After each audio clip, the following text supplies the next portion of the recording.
Bon, le président tchadien, Mahamat Idriss Déby Itno, se lève en plein jour et demande à l'armée française, c'est-à-dire à la parraine traditionnelle du régime politique tchadien, de plier bagage et d'aller chez elle.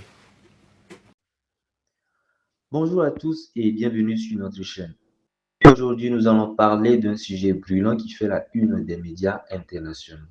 La décision historique du gouvernement tchadien de demander le retrait des troupes françaises. Cette rupture marque un tournant dans les relations diplomatiques et militaires entre le Tchad et la France. Depuis des décennies, la présence militaire française au Tchad était perçue comme un pilier de la coopération sécuritaire dans la région.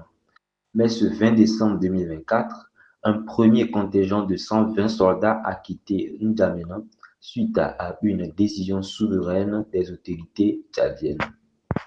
Dans cette vidéo, nous allons examiner les raisons de cette décision, ses implications pour les deux pays et ce qu'elle pourrait signifier pour l'avenir des relations entre l'Afrique et les anciennes puissances coloniales. Alors, restez jusqu'à la fin car les enjeux sont bien plus complexes qu'ils n'y paraissent. Nous allons tous regarder cette analyse du docteur Franklin Nyamsi. Je voudrais insister sur l'effet de surprise.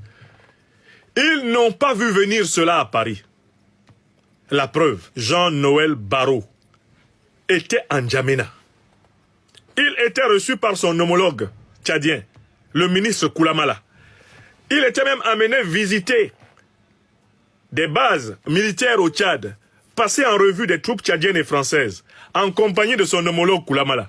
Il avait même été invité à rencontrer en audience le président tchadien, le maréchal Idriss Déby Itno. Jean-Noël Barrot est reparti du Tchad en sachant que le dispositif militaire, les bases militaires françaises au Tchad étaient tranquilles, comme elles le seraient toujours, bien sûr, au Gabon et en Côte d'Ivoire, relativement aussi au Sénégal. Quand il remontait dans l'avion, il avait la paix dans l'âme, il était tranquille. J'insiste sur la surprise. Et chez les militaires, une action menée avec surprise est l'action qui a le plus de chances de réussite. Le fait qu'il les ait pris par surprise les oblige à démanteler maintenant, morceau par morceau, leur base militaire au Tchad. Parce qu'en fait, la tentative de résistance qu'on avait observée au Mali, elle s'est conclue par quand même le fait qu'ils ont fini par respecter la décision des autorités maliennes. Ils ont retiré les militaires français. Ils ont tenté de résister au Burkina. Qu'est-ce que ça a donné? Ils ont été obligés de retirer les militaires français. Ils ont tenté de résister au Niger. Là-bas même, ça a été ostentatoire avec l'ambassadeur Ité qui ne voulait même pas quitter le territoire. Au final, ils sont toujours partis. Donc cette fois-ci, la leçon est bien rentrée. Dès que les autorités tchadiennes ont sorti ce joker, les autorités françaises ont compris que cette fois-ci, l'honneur consiste à partir le plus tôt possible. Mais même là, les autorités tchadiennes les ont encore surprises en indiquant le 31 janvier 2025 comme le dernier jour, délai de rigueur. Donc en leur demandant d'accélérer leur démantèlement. Il y a donc d'abord cet effet de surprise. Mais vous pouvez vous demander une fois de plus, mais pourquoi Idriss Déby Itno Mahamat, le nouvellement promu maréchal, pourquoi a-t-il fait cela? Quand il sait que le pouvoir de son père est dû amplement à la France, quand il sait que lui-même son propre pouvoir, on a vu le président Emmanuel Macron venir l'adouber le 21 avril 2021 à N'Djamena. Et l'une des raisons pour lesquelles d'ailleurs aujourd'hui je suis persécuté en France par le régime autocratique du président Macron, c'est parce que je fais partie de ceux qui avaient vertement critiqué ce soutien ostentatoire du président français à quelqu'un qui venait de faire un coup d'État au Tchad. À l'époque, c'était le général Mahamat Idriss Déby Itno. 3 ou 4 jours après la mort brutale de son père. Bon. Donc la question est la suivante. Si on enlève l'hypothèse qu'il est fou, car je ne pense pas que le président Mahamat Idriss Déby Itno soit fou, on est obligé de se dire il y a des raisons pour lesquelles il a pris cette décision. Et j'ai déjà donné une conférence sur les raisons. J'ai donné cette conférence avant le discours du président maréchal Mahamat Idriss Déby Itno. Dans cette conférence, j'avais identifié 5 raisons de sa décision. J'ai eu le bonheur de constater, je ne sais pas si c'est une coïncidence, ou ça vient du fait qu'il lui arrive d'écouter mes conférences, j'ai eu le bonheur de constater que les 5 raisons pour lesquelles il a rompu l'accord de coopération qui datait des années 70, accord de coopération militaire avec la France, que ces 5 raisons se sont retrouvées presque mot à mot dans le discours qu'il a prononcé pour entériner cette décision annoncée par son ministre des Affaires étrangères. Faut-il rappeler les raisons? Pêle-mêle. Première raison. Lorsque le Tchad a été violemment attaqué par les groupes terroristes, il a sollicité l'intervention de l'armée française présente sur son sol. Celle-ci a refusé. Le Tchad a donc par conséquent acté le fait qu'il ne pouvait pas compter sur l'armée française pour combattre les terroristes et que par conséquent, la présence de l'armée française sur son sol ne se justifiait plus. Première raison. Deuxième raison. Les ennuis du président tchadien, le maréchal Idriss Déby Itno. Et je vous dirai tout à l'heure pourquoi je l'appelle maréchal. Pourquoi moi j'accepte de l'appeler maréchal? Moi qui suis l'un de ses meilleurs critiques. On va en parler. Je sais que c'est une objection qui revient dans la bouche de beaucoup de mes frères tchadiens. Je vais expliquer pourquoi moi je l'appelle maréchal. Bon. La deuxième raison est donc le fait que il n'a pas digéré le fait que ses alliés français n'interviennent pas pour empêcher, au nom de la raison d'État française du moins, les poursuites judiciaires nombreuses qui sont tombées sur lui pour ses achats de costumes, pour les résidences familiales, pour les biens que la famille Déby possédait en France. Il a estimé que, en tant que chef de l'État tchadien, lui, il garantit les intérêts français et fait fermer les yeux même au peuple tchadien sur les intérêts français. Mais que la contrepartie n'existe pas.